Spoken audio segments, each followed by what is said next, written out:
Marysville Roundtable, a discussion on current events, sports, and entertainment.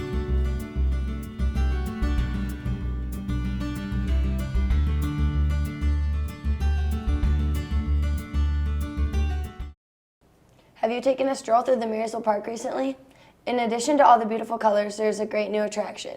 A new story walk program was recently unveiled. This partnership between the Marysville Rotary Club and the Marysville Recreation Department will highlight our roundtable discussion today. I'm Allysse Berger. And I'm Teddy Pozios. Joining us today is Miss Tammy Czachowski from the Marysville Rotary Club. Thanks for joining us. Thank you for having me. The Marysville Rotary has been around for many years. How many members do you have, and what are the requirements to join? Well, in our local club, we have about 35 members. Requirements to join are that you want to be involved in a civic organization that works for the city of Marysville and the schools and that kind of thing. And you do need to be sponsored by a member. So you have to be known as a good, upstanding person that would be good for the club, that would be someone who would work for the community. Very nice. Is there a specific national or international cause that the Rotary sponsors? Yes, there's a few. All of the clubs and many towns, most towns have a club of their own, belong to International Rotary. And International Rotary's got a few things. One is safe drinking water, which here we don't maybe think as much about, but in Africa, there are places that don't have safe drinking water, and people might have to walk for miles and miles just to get water for the day every day. So Rotary clubs raise money and actually go over there and put in wells and whatever system they need for their safe water. That's one thing. Another thing that we've been involved with for well over 50 years is called Polio Plus, and that is to eradicate polio across the world, which we were this close. We had a few cases in Afghanistan and Pakistan, and that means it's still there. So we are still fighting it. I mean, I think a lot of us know we have some cases in the United States now. So we are still fighting it through vaccines and education throughout the world. Those are the two main international ones. And then all the clubs have programs that we support, in the local communities. Yeah, that's really cool. It's nice to know that you guys support such big organizations. Can you share us information about the monthly travel drawing, and then how does it benefit other clubs and activities? The travel raffle drawing has been done for many years before I ever joined. We sell tickets. They are $100 a ticket, and for that you get a chance to win every month, either a trip or a cash prize or a restaurant prize. And it's our biggest, we raise over $30,000 every year, and that's where we get our money to put back into the schools and the teams and the different programs that we do. So it's been very popular. They're super easy to sell because, your chance of winning are great. We only sell 300. So your odds are very good to win something back. Where can you get them from? Where can you get the tickets Any from? Rotary member. Any Rotary member? Yep. So we sell them all through summer. We have to be done by September 1st because that's when the first drawing will happen. And then we have a drawing every single month.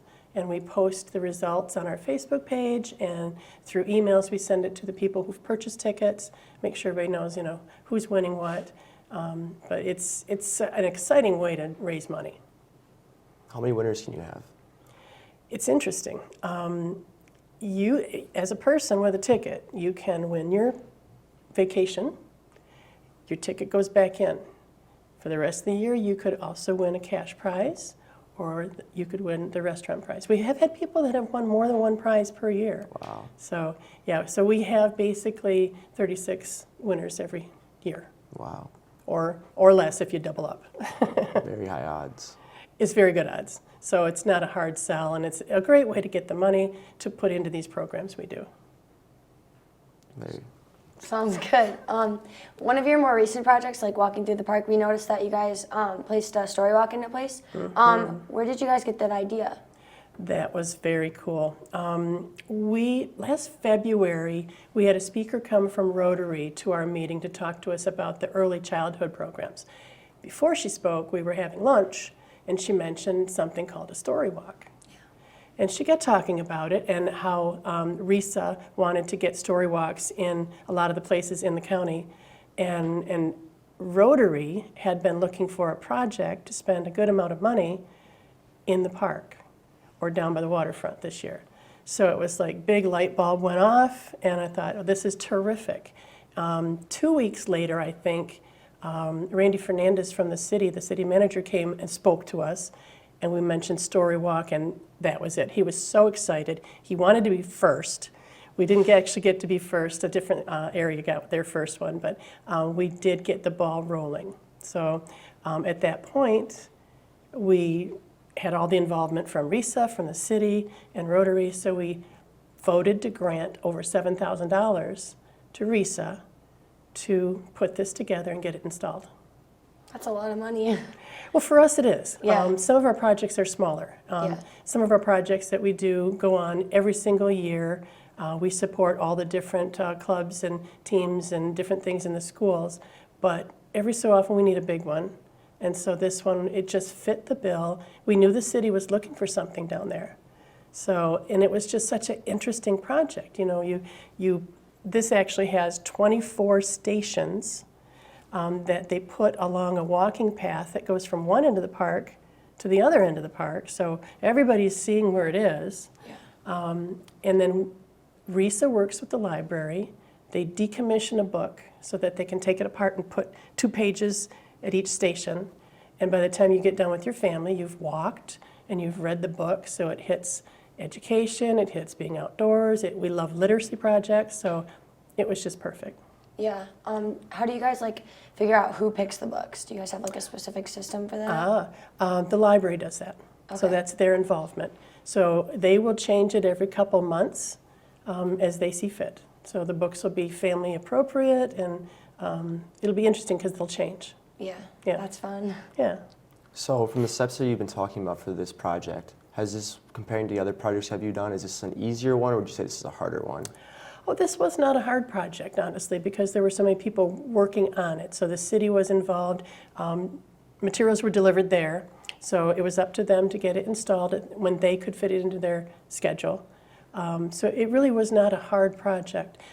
We did have a project I'll jump to perhaps. Well, I'll talk about it later. We'll do that. Okay, then the other project you guys did last year near the riverfront was the life preservations, when you do the walkway down River Road. Why did you guys pick that project? Well, that's the one I was thinking of talking about. We knew that St. Clair had done a really nice life preserver project down their boardwalk. So, that particular year, this was just before the pandemic hit. We had money we wanted to grant. We want to use our money in the community. So, after long discussion, we said that was the thing to do there. So, that was a harder project to do because of the pandemic. It was all approved and the money was granted, and then it was time to order and receive, and the pandemic caused everything to be slowed way down. Yeah. So, but it did happen about a year ago. It got installed.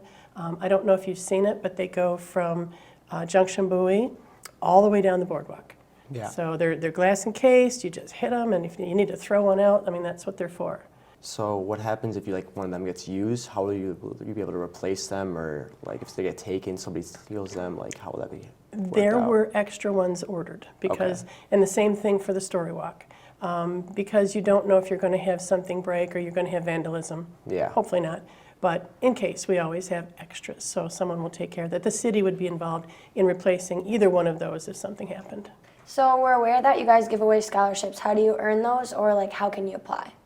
Well, during the spring, Mrs. Glynn is one of our members, and so she gets it going. Any high school student can apply for our scholarships. They're small scholarships, like small clubs have, but every scholarship's valuable. And so there's an application process, and there's a committee of the Rotary members that take a look at them and decide, who gets them. And some years there are more given than others, depending on how many applications we get and that kind of thing. So it's always a good thing to just get that application in. Yeah, that's really great that you guys are doing that for high school students. Now, the Rotary has an ethics workshop. Can you explain what that is? And That's a very interesting thing. We do that every 2 years, and so hopefully that enables either a sophomore or a senior, a junior or senior to be involved in that. And it's an all-day project here in Marysville, moderated by some of our members, business owners in town, different people that would moderate each table of students. I was involved last year, and it's very interesting because the current events of the day, which can be pretty complicated and make for good conversation, it's done by the students. And they had some great ideas about things that had been going on either in the world or locally. And basically that's done all day on different topics.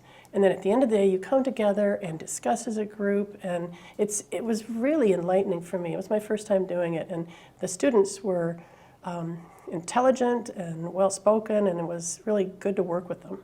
seems like a great way for people to come together in the community and talk about everything. Well, it's a great place to learn how to discuss things openly, and find facts you might not have. Yeah, very informational for them to do that. Yeah. Moving into the future, are there any big events or things that you guys are planning in the future for the Rotary Club? Rotary is always looking for projects, like I said. We do have money we raise every year, and we don't want to sit on it. We want to spend it in the community. So, of course, we're going to support all our normal projects that we do through the year. But we're always looking for something that Marysville needs, or the city needs, or just something that the community wants. And so right now we don't have that project for our next one, but it's coming time to think about one. So people can come to us if they have, say it's a small grant. We have a project that just started 2 years ago, and we're going to continue. Woodlands has families who are in need of meals at the holidays. And we didn't know this, so they came to us, and so we grant them money each November just to support that. There's things like that. So they came to us, applied for a grant, and of course we decide and discuss, and then if it's a good thing, we'll support it. But we're always looking for something that will improve the community, like the Story Walk did. Now, if somebody's watching this video and they want to join, how are they able to contact you, or how will they be able to apply to get in? Well, there'll be a couple different ways. We meet every Tuesday at noon at the field house. So they could just show up and be our guest and get information and find out if it's something they'd like to join. We have a Facebook page, of course, so they can look at there. And that would give them contact information to call any one of us, our president or myself or any of the other board members that are on there. So just, basically, though, I think showing up and just seeing what it's like is a great way to do it. Yeah, it's a great way to get in the community. Yeah. The Rotary Club has a lot of positive things going on in Marysville. Thank you, Ms. Tammy Czachowski, for sharing all the great information about the Marysville Rotary Club. Thank you for having me and letting me tell you all about what we do. Of course. This is Allysse Berger And Teddy Pozios from M6 Hometown Station. Marysville Roundtable, a discussion on current events, sports, and entertainment.